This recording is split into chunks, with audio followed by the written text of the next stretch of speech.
सबसे पहली रील में बात करने वाले हैं जबलपुर की, जहां पर मध्य प्रदेश का सबसे लंबा फ्लाईओवर बनकर तैयार हुआ है, जिसका लोकार्पण आज केंद्रीय मंत्री और मुख्यमंत्री डॉक्टर मोहन यादव ने किया है। 1052 करोड़ रुपए की लागत से निर्मित लगभग 6.5 किलोमीटर लंबा यह एलिवेटेड कॉरिडोर न केवल मध्य प्रदेश का सबसे बड़ा फ्लाईओवर है, बल्कि इसमें कई ऐसी विशेषताएं भी शामिल हैं जो इसे और भी खास पहचान देती है। इस फ्लाईओवर का सबसे बड़ा तकनीकी आकर्षण रेल मार्ग के ऊपर निर्मित 192 मीटर लंबा single spike cable stay bridge है। ड्रोन शॉट्स को देखकर आप भी इसकी भव्यता का पता लगा सकते हैं कि फ्लाईओवर के लोकार्पण पर जबलपुर वासी बेहद खुश क्यों हैं। दरअसल अब मदन महल से दमोह नाका तक की दूरी केवल 7 मिनट में ही पूरी कर ली जाएगी, जिसके तय करने में पहले तकरीबन 45 मिनट का वक्त लग जाता था।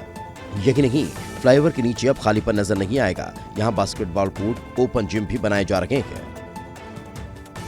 वहीं अगली रील भी आपको जबलपुर से ही बता देते हैं, जहां पर केंद्रीय मंत्री नितिन गडकरी और मुख्यमंत्री डॉक्टर मोहन यादव ने जबलपुर को बड़ी सौगात दी है, जिससे अब जबलपुर की रफ्तार और तेज होने वाली है।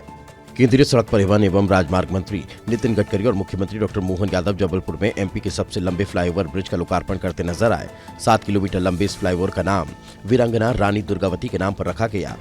इस मौके पर 4250 करोड़ से अधिक लागत की 174 किलोमीटर लंबी 9 सड़क परियोजनाओं का शिलान्यास किया गया। फ्लाईओवर शुरू होने से मदन महल से दमोह नाका तक की 7 किलोमीटर की दूरी 7 मिनट में पूरी हो सकेगी।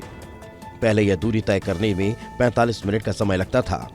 इस दौरान केंद्रीय मंत्री नितिन गडकरी ने जनता को संबोधित करते हुए कहा कि देश में तेजी से सड़कों का जाल बिछाया जा रहा है। मध्य प्रदेश में 5,500 करोड़ रुपए की लागत से टाइगर कॉरिडोर बनाया जाएगा। जबलपुर को लगातार विकास कार्यों की सौगात से जबलपुर भारत के मानचित्र पर तेजी से उभरेगा। चलिए अगली रील का रुख कर लेते हैं। अगली रील दिल्ली से है, दिल्ली के गांधीनगर से, जहां मुख्यमंत्री रेखा गुप्ता के कार्यक्रम में हंगामा करने वाले शख्स ने अब खेद प्रकट किया है। भारतीय जनता युवा मोर्चा शाहदरा के पूर्व जिला अध्यक्ष प्रवीण शर्मा ने अपनी हरकत पर खेद जताया है, लेकिन उनकी माफी सुनने से पहले हंगामे की तस्वीर भी देख लीजिए। भारत माता की जय जोर से बुलाना पड़ेगा अगर पार्किंग चाहिए तो। उन्होंने एक वीडियो जारी कर माफी मांगी। हमारे क्षेत्र गांधीनगर में रेखा मैडम हमारी सीएम जनसभा थी, वो आई हुई थी, उसमें हम सब कार्यकर्ता भी गए हुए थे और आज जिलाध्यक्ष होने के नाते मुझे मंच पे नहीं बुलाया गया। मेरे अंदर रोष था और मैंने वहाँ पे कुछ बोला, मेरे को इस बात का खेद है। उन्होंने माना कि उनकी प्रतिक्रिया गलत थी और मुख्यमंत्री रेखा गुप्ता और विधायक अरविंद सिंह लवली अच्छा काम कर रहे हैं। आगे बढ़ते हैं। अगली रील बिहार के कटिहार से आपको बता रहे हैं, जहां चुनाव सर पर है, ऐसे में राहुल खुद वहां की कमान संभाले हुए हैं। इस बार राहुल गांधी खेतों में उतर गए। विपक्ष के नेता और कांग्रेस सांसद राहुल गांधी ने बिहार के कटिहार जिले में मखाना किसानों से उनके खेतों में जाकर मुलाकात की। उन्होंने किसानों के साथ उनकी समस्याओं, खेती से जुड़ी चुनौतियों और मखाने की खेती से जुड़े मुद्दों पर विस्तार से बात की। राहुल गांधी ने किसानों की मेहनत की सराहना की और उनकी आय बढ़ाने के लिए बेहतर नीतियों की वकालत की। उन्होंने कहा कि मखाना जैसे स्थानीय उत्पादों को बढ़ावा देने के लिए सरकार को और प्रयास करने चाहिए। किसानों ने अपनी समस्याएं जैसे उचित मूल्य, सिंचाई और बाजार की कमी उनके सामने रखी। राहुल गांधी ने उनकी बातें ध्यान से सुनी और आश्वासन दिया कि कांग्रेस उनकी आवाज को संसद में उठाएगी। इस दौरे से किसानों में उत्साह देखा गया और उन्होंने राहुल के इस कदम को सराहा। चलिए आगे बढ़ते हैं। भारत की सबसे बड़ी फैंटेसी गेमिंग कंपनी ड्रीम 11 अपना रियल मनी गेम कारोबार बंद करने जा रही है। अब सवाल यह है कि क्या ड्रीम 11 एशिया कप में टीम इंडिया को स्पॉन्सर करेगी या नहीं। भारत की सबसे बड़ी फैंटेसी गेमिंग कंपनी ड्रीम 11 अपना रियल मनी गेमिंग कारोबार बंद करने जा रही है। कुछ रिपोर्ट्स में ये दावा किया गया है कि ये फैसला भारत सरकार द्वारा हाल ही में पास किए गए ऑनलाइन गेमिंग बिल 2025 के बाद लिया गया। इस बिल के तहत ऑनलाइन रियल मनी गेम्स पर पूरी तरह से पाबंदी है। वहीं बिल पर राष्ट्रपति की मंजूरी भी मिल गई है और ये अब कानून बन गया है। कंपनी ड्रीम स्पोर्ट्स ने ये जानकारी अपने कर्मचारियों को एक इंटरनल टाउन हॉल मीटिंग में दी। ड्रीम 11 भारतीय क्रिकेट टीम और आईपीएल जैसे बड़े टूर्नामेंट्स का प्रमुख स्पॉन्सर रहा है। कंपनी की ज्यादातर कमाई फैंटेसी क्रिकेट जैसे गेम से ही आती थी। यहाँ यूजर्स पैसे लगाकर अपनी टीमें बनाते थे और जीतने पर कैश प्राइज पाते थे। नए बिल के तहत ये गेम अब गैर कानूनी हो गया है। चलिए अगली रील आपको हिमाचल प्रदेश के मंडी से बता देते हैं। ये एक ऐसी रील है जिसे आपने भी स्टॉल करते हुए जरूर देखा होगा। लेकिन जब इसके पीछे की पूरी कहानी आप जानेंगे तो हैरान रह जाएंगे और इन्हें भी सलाम करेंगे। मंडी जिले की चौहार घाटी की स्वास्थ्य कार्यकर्ता कमला देवी ने अपने साहस और समर्पण से एक प्रेरणादायी मिसाल कायम की है। प्राकृतिक आपदा के कारण सड़कें बंद होने के बावजूद उन्होंने 2 महीने के शिशु को टीका लगाने के लिए उफनते नदी को पार करने का जोखिम उठाया। कमला देवी ने अपने कर्तव्य और मानवीय संवेदनाओं को सर्वोपरि रखते हुए यह सुनिश्चित किया कि गांव के बच्चे को समय पर जीवन रक्षक टीका मिले।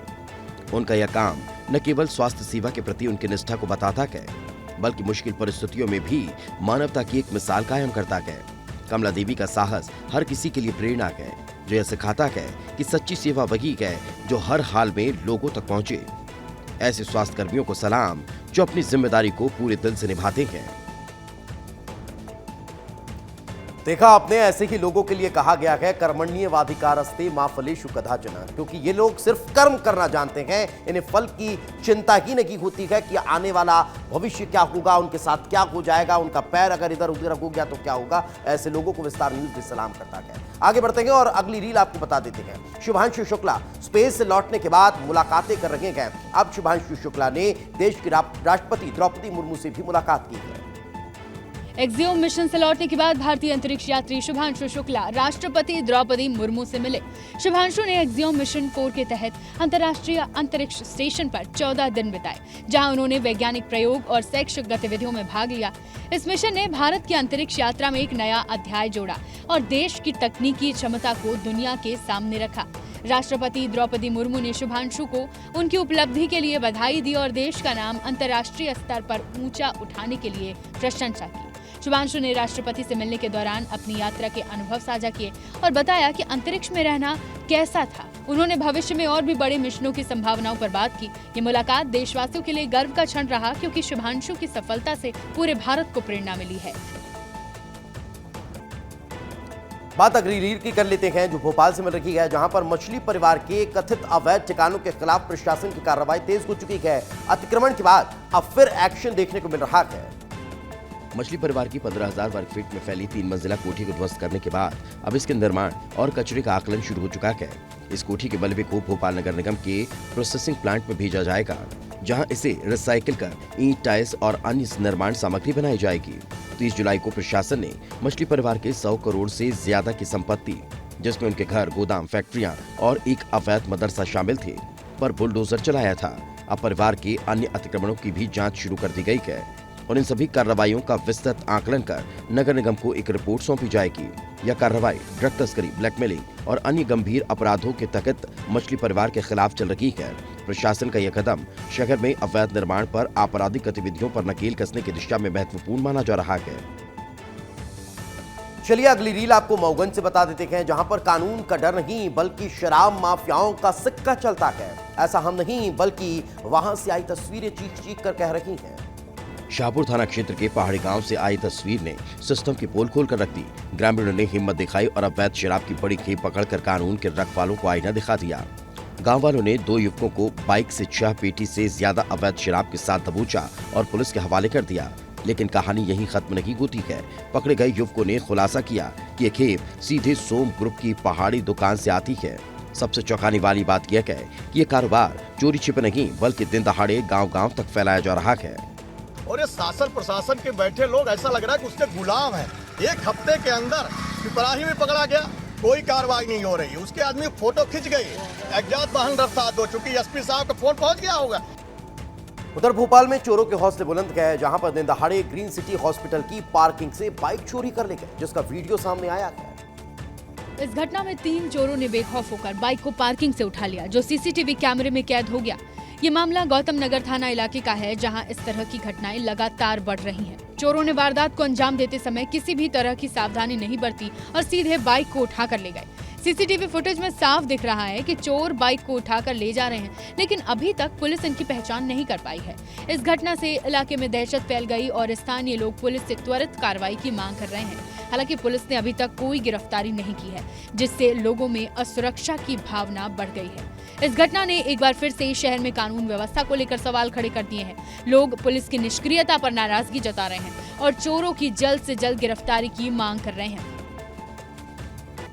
अब बात अनिल अंबानी की करते हैं, जिनके यहां छापा पड़ा है। केंद्रीय जांच ब्यूरो यानी सीबीआई ने अनिल अंबानी के घर पर छापेमार कार्रवाई की है, जो 17,000 करोड़ रुपए के बैंक फ्रॉड मामले से जुड़ी हुई बताई जाती है। सीबीआई ने कुल 6 जगहों पर छापेमारी की, जिसमें अनिल अंबानी का घर भी शामिल है।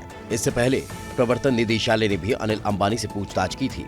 छापेमारी के दौरान सीबीआई के 7 से 8 अधिकारी मौजूद थे और अनिल अंबानी अपने पूरे परिवार के साथ घर में ही थे। इस मामले में सीबीआई ने अनिल अंबानी और उनके बिजनेस ग्रुप पर गंभीर आरोप लगाए हैं, जिसमें बैंक लोन के गलत इस्तेमाल और फ्रॉड का मामला शामिल है। सीबीआई की इस कार्रवाई से अनिल अंबानी और उनके परिवार पर दबाव बढ़ चुका है।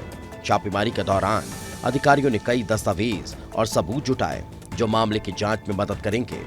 अनिल अंबानी पर पहले से ही कई बैंक फ्रॉड केस चल रहे हैं, जिसमें रिलायंस कम्युनिकेशन और रिलायंस होम फाइनेंस के लोन से जुड़े मामले शामिल हैं।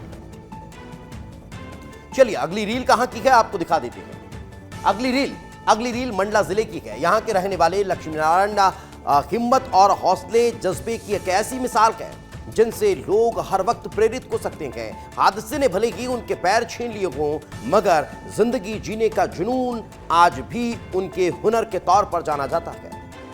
कहते हैं कि अगर हौसले बुलंद हो तो कोई भी कठिनाई इंसान का रास्ता नहीं रोक सकती। मंडला जिले के रहने वाले लक्ष्मी नारायण इस बात की जीवंत मिसाल है। बचपन में एक हादसे में उनका एक पैर छिन गया था, लेकिन हिम्मत, जुनून और कला के सहारे उन्होंने जिंदगी को हारने नहीं दिया। लक्ष्मी नारायण मूर्ति कला का ऐसा हुनर रखते हैं कि उनकी बनाई प्रतिमाएं न केवल मंडला बल्कि आसपास के जिलों में भी अपनी अलग पहचान बना चुकी है। बचपन में ही पिता के साथ बैठकर मिट्टी और मूर्तियों से जुड़ाव हो गया और धीरे धीरे यही उनकी पहचान बन गई। हादसे के बाद जिंदगी ने जरूर उन्हें परखा, लेकिन उन्होंने अपने जज्बे को साबित कर दिखाया कि कोई भी कमी इंसान की सोच और मेहनत को मात नहीं दे सकती।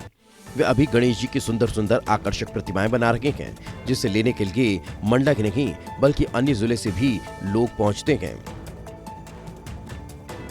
चलिए आगे बढ़ते हैं। अगली रील है मुरैना से, जहां पर पदस्थ इंस्पेक्टर रामबाबू यादव ने एसपी समीर सौरभ पर गंभीर आरोप लगाए हैं और इस्तीफा दे दिया। इंस्पेक्टर रामबाबू यादव ने कहा कि एसपी द्वारा लगातार जलील करना और प्रताड़ित करना उन्हें आत्महत्या के लिए उकसाने जैसा है। रामबाबू यादव ने 37 साल तक पुलिस सेवा में रहने के बाद ये फैसला लिया है। वो मुरैना पुलिस लाइन में तैनात थे और लंबे समय से अपनी सेवाएं दे रहे थे और ये घटना पुलिस प्रशासन की कार्यशैली पर भी सवाल खड़े कर रही है।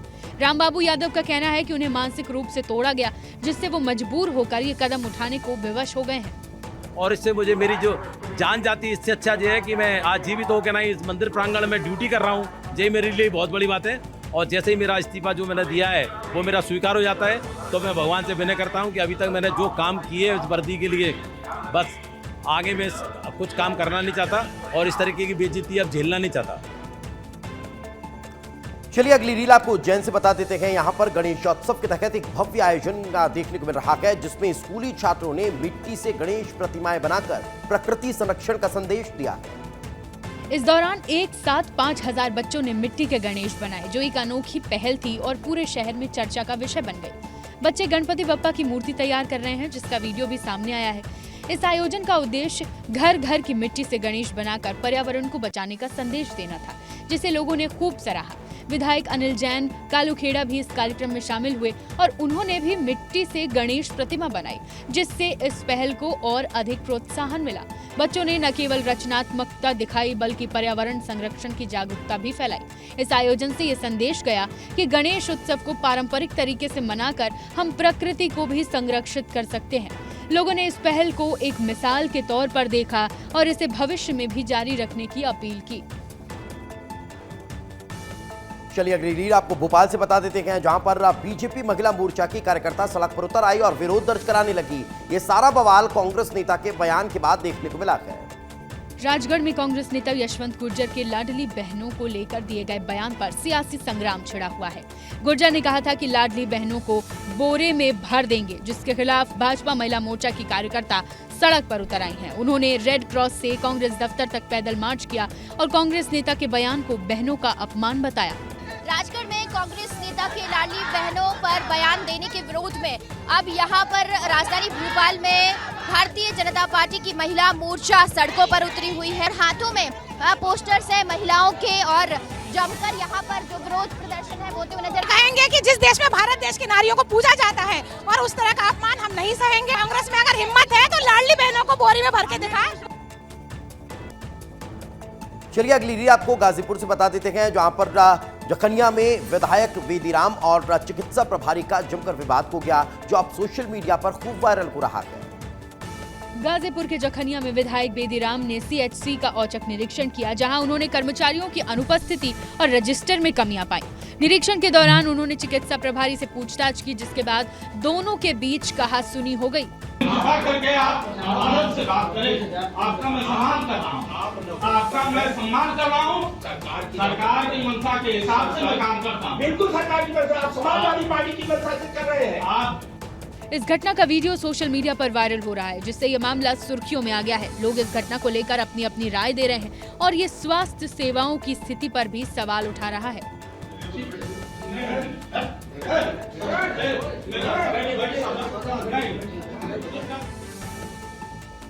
उधर उत्तराखंड के चमोली जिले के थराली क्षेत्र में शुक्रवार रात बादल फटने की घटना सामने आई है, जिसके बाद भारी तबाही देखने को मिली। थराली क्षेत्र में बादल फटने की घटना ने भारी तबाही मचाई, जिससे थराली कस्बे, आसपास के गांव और बाजारों में जनजीवन अस्त-व्यस्त हो गया। भारी बारिश और मलबे से कई घरों, दुकानों और सड़कों को नुकसान पहुंचा है। प्रशासन और एसडीआरएफ की टीमें राहत और बचाव काम में जुटी हुई है। बादल फटने का सबसे ज्यादा असर थराली बाजार, कुलदीप और तहसील परिसर में देखने को मिला है, जहां तहसील परिसर, एसडीएम आवास और कई घरों में मलबा घुस चुका है। तहसील परिसर में खड़ी हुई कई गाड़ियां मलबे में दब गई और कस्बे की सड़कों पर इतना मलबा भर गया कि तालाब जैसी नजर आने लगी। पास के ही सागवाड़ गांव में मलबे के कारण एक युवती की दबकर मौत हो गई, जिससे पूरे क्षेत्र में शोक की लहर दौड़ गई। स्थानीय लोगों ने बताया कि यह घटना रात के समय हुई,